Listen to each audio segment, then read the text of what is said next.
Welcome, everybody, to Midday Magazine for this Monday, February 17th, 2025. I have your host, James J. Maloff here. In part two today at 4:30, we're going to talk to our friends at Wisconsin Rapids Community Theater. Got the Silver Foxes in studio. Looking forward to that. Right now, want to send a big shout-out to our friends at Wisconsin Rapids Community Media. Big thank you to them. Do yourself a favor. Go to your search bar on YouTube, type that into your search bar, and subscribe to their page. Keep up to the great work that they're doing. And they're here today because we got Wisconsin Rapids Mayor Matt Zacharin with us, a Monday edition of the show. It's a little different for us here. How you doing, Matt? Yeah, good. Thank you for having me. Thanks for being flexible to get me in since I got a busy week coming up here. So we will work around the day job comes first, sir. Yeah. We just appreciate the time as always.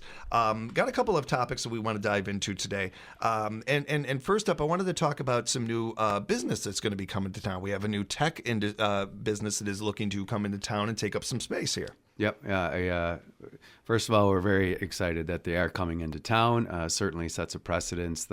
Puts us on the board for other companies around the world that are looking for space, also looking for power and other parts of industries that are there. There's water purification center that's there, and it's going to continue to be there as the craft mill comes down.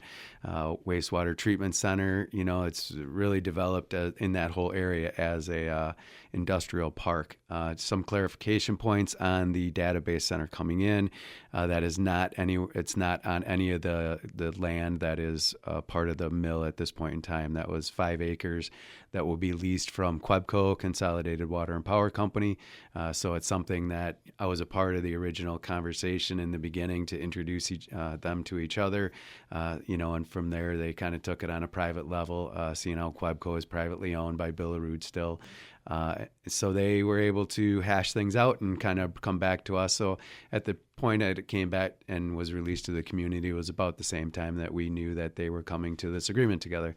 So we're excited about it. It's got its upsides and downsides. After it's built, there'll be a lot of money, $200 million being put into building it. That's infrastructure, the people that'll be in town, that'll help out the economy during that time and how long it takes to build it. And then outside of that, when it's up and running, I don't know exactly, but it's somewhere in the ballpark of 20 employees to actually run it on a day-to-day basis. But those folks will be living in town if they're not here already. Good paying jobs. Again, that helps our economy out. It also makes Quebco strong, who has a good amount of employees in the local community. So they're stronger, knowing they have more customers that are coming in and plugging into their system so that they have more money to go around, make sure the dams are solvent.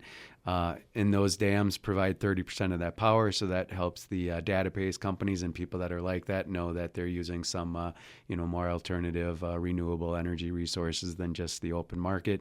But 70% of that electricity, according to what I understand from Quebco, comes from outside sources, is bought on the open market and brought in to service those businesses. So we look forward to bringing that in and building that infrastructure back up to the point where at some point they may have to look at investing more money into building it bigger. So these are all upsides to it, and we just have to be excited about the opportunities that are presented to us.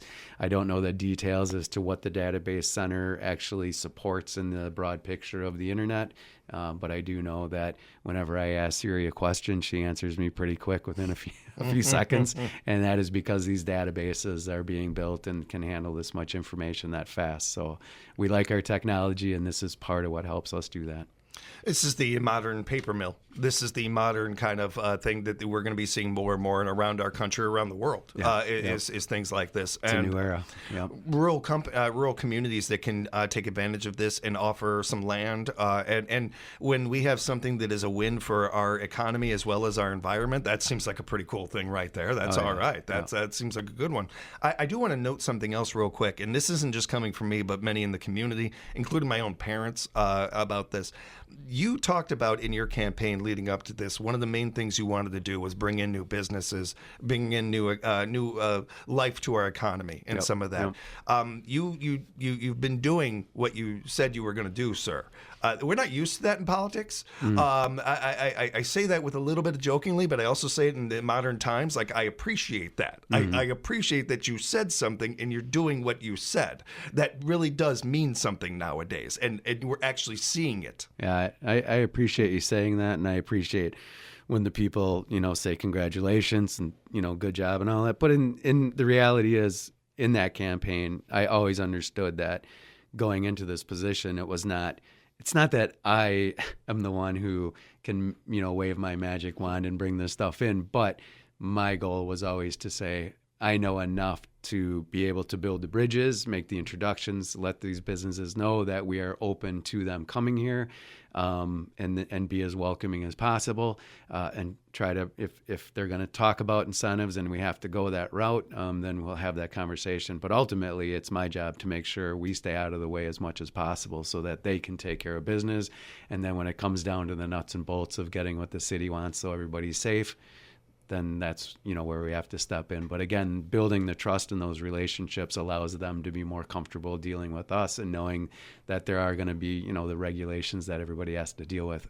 But they're more apt to do that in a better light when we present ourselves in that fashion. So every community is looking to bring in new people, whether we're talking about a major metropolitan city or we're talking about a city like our size. Yeah. And part of how you do that is being attractive to businesses, to your community, the way they respond. It was many decades ago that my papa, he drove semi for Spectre for 50 years. Okay. And he would go from Chicago up to Canada all the time. And he traveled through Wisconsin. He traveled through Rome, Wisconsin a lot. And eventually was like, I really like it here. And I like this business Pritzels over here. And I like some of these other spots. Yeah. I think I'm going to retire here. Yeah. And it was just my nana and papa that did. And then my knucklehead self came up here and my sister and all that. And before you know it, you got a bunch of mail-offs in this area. Yeah. And now this is kind of where my family's story starts now, where Right. my brother, all my kids, they're Right. all born in Wisconsin. Yeah. The economies that my family has created in this state are not that significant, but there's something, especially when you add it on to other people that have a very similar story to my family's. Yeah. This is how cities are built. This is how cities survive, is by being attracted to other people, whether it's a business or community members. Yeah. But nothing sells a community like its people. No, And absolutely. I know that's Absolutely. not lost on you at all, sir. And I want the audience to remember that as well, with how we treat each other and how we are with people coming into our town and stuff. Well, take it a step further too, and again, I never want to harp on the social media because I was thinking about it the other day, like that Spider-Man saying, with great power comes great responsibility. Mm-hmm. Well, we have this internet that's got so much power. Yeah. And I think at some point in time we'll be able to utilize. It's not that I don't want people to express themselves. I think that that's great. I just don't necessarily know if people realize how the negativity that they bring forward does no good. It doesn't do any good for anybody. So the responsibility is saying, use our free speech wisely and use it to benefit, like to progress into the future. And as to your point, I'm so happy that you and your family or your ancestors, saw this place and moved here. Me and Jenny grew up here, and I saw this place, and I said I would be willing to raise our family there. And so we moved up here and made a go of it. Now for my kids, this is their life. Some want to stay, some want to go to school, come back. Who knows, what'll happen. But ultimately, I see people all the time that are moving in here, whether it's, so what if it is retirement? Mm-hmm. Hard for me to imagine now that I'm, 54. Yeah. I'm looking at this whole retirement thing. But you're still young. You still have money. You still have, ideas and opportunities. But the other people that are bringing in their young families and all this growth that's happening, we are not dying. Like people, it's hard to reach out to the people who are saying we're a dying community. And I'm just saying to you, no, we're not dying. Like we are going through a transition. And I know that we're all sad that the industry that was here for so long is gone, but it's gone throughout the whole world for the most part. So we have to move forward. And if you say we're dying, then in your mind and what you're doing for your community is helping it die in that sense. But on the other hand, there's all these other people that are helping it grow and seeing the big picture. And honestly, those are the people that I want to focus on. Those are the people I want to talk to because I think you kind of take on that personality of those people that you hang out with. I think that's always been a given, right? Absolutely. So I would encourage everybody who's angry about the past to figure out how to look to the future and see, like, if your decision is to be angry about what isn't here and what's not, I would encourage you as a businessman and investor on that side of things, save your money up. Stop drinking, stop smoking, stop doing drugs, stop wasting your money on whatever you're wasting it on. Save up $1,000 a year, do whatever it takes and invest that in your future and your children's future and start looking at the big picture in the future versus what was and what's never going to come back.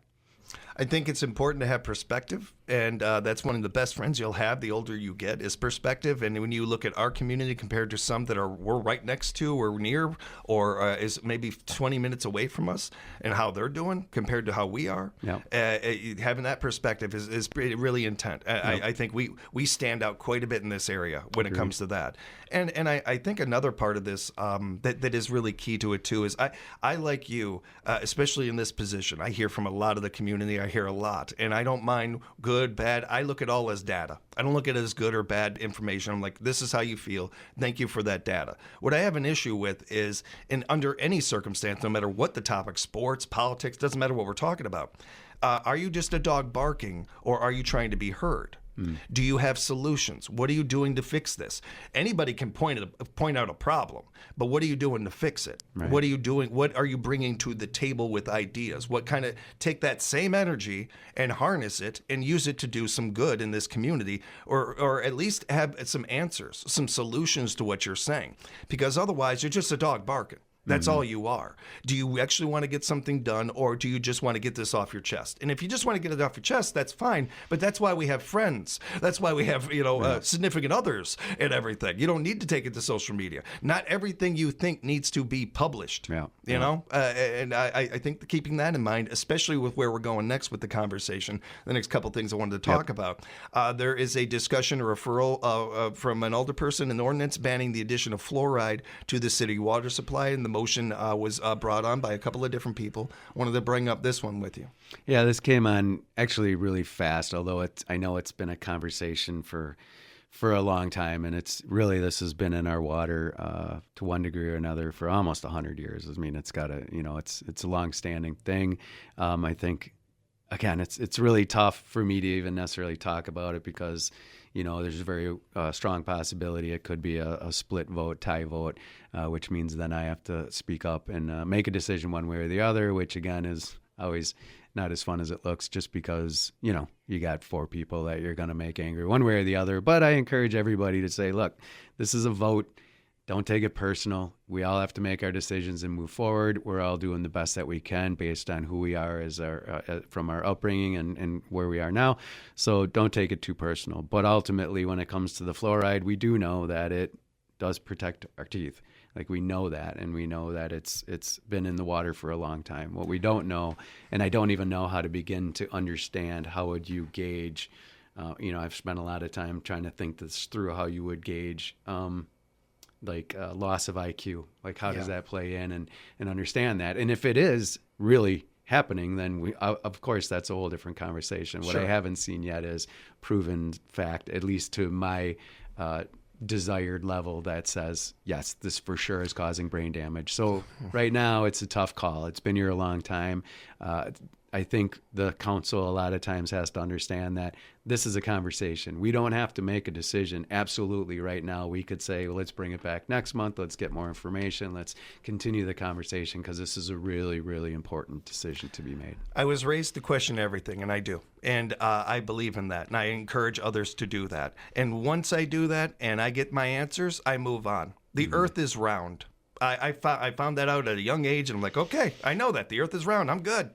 Science has proven that. We can move on to other subjects. If we had no problems in life, I would be fine with us dissecting this. But the fact that we are spending our topic and spending time that we don't have a lot of on this, and our other people are out there, if the man's last name was not Kennedy, if it was Smith, nobody would be talking about this. This is something that you just said. Over 100 years, this has been in our water. Science has proven over and over and over and over and over again, this is healthy for us. This is okay for us. I trust science. I trust our government.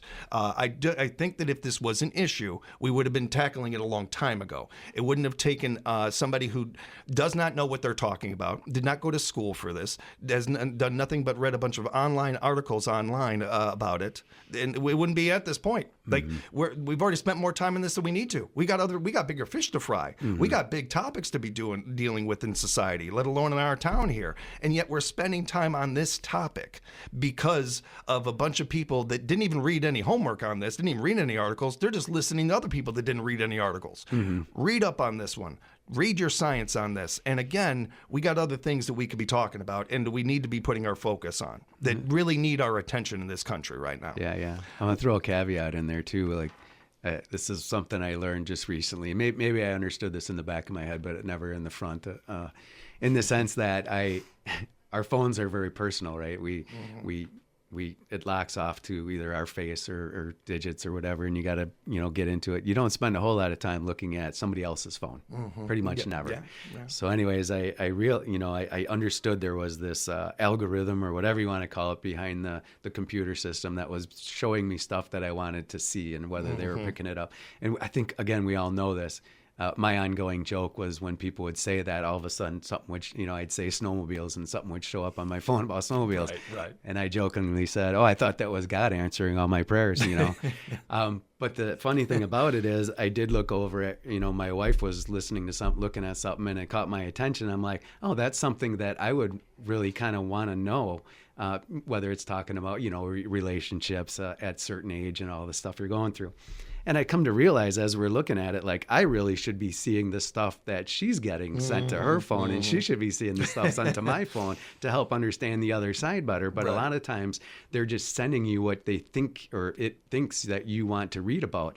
So my point to say all this is be very careful, because what you're getting when you say, hey, Siri, or whatever it is, what they're sending you is things that they think they want you to know. And it's going to be very inclusive to what is, or very, specific to that. So be careful with it, because you're getting fed specific information that sways you one way or the other. Well said.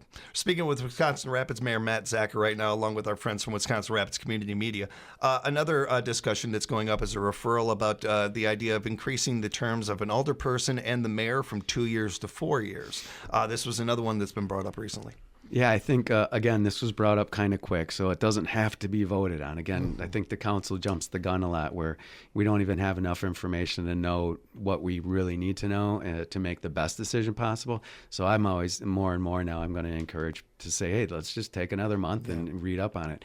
I think in specific, or to this one specifically, I could say from my side of it, 2 years is a little tricky, but I'm kind of rare when I come into this because I'm not in the retirement age, whereas a lot of times we have mayors that are more into that retirement where, whereas for me, I still have things I want to accomplish. So when I try to plan out 2 years in advance, it seems a little bit tricky. Not to mention, if I do have specific plans for the city to try to work with, it's tough to try to accomplish those in 2 years and then have to go through re-election and, all that time. So I get the fact that 2 years isn't a lot in the big picture, but the other side of the argument is, if for some reason we don't have an option and we vote in somebody that we really, really don't want there, then they're going to be able to do, let's just say, a lot less damage in 2 years than they would do in 4 years.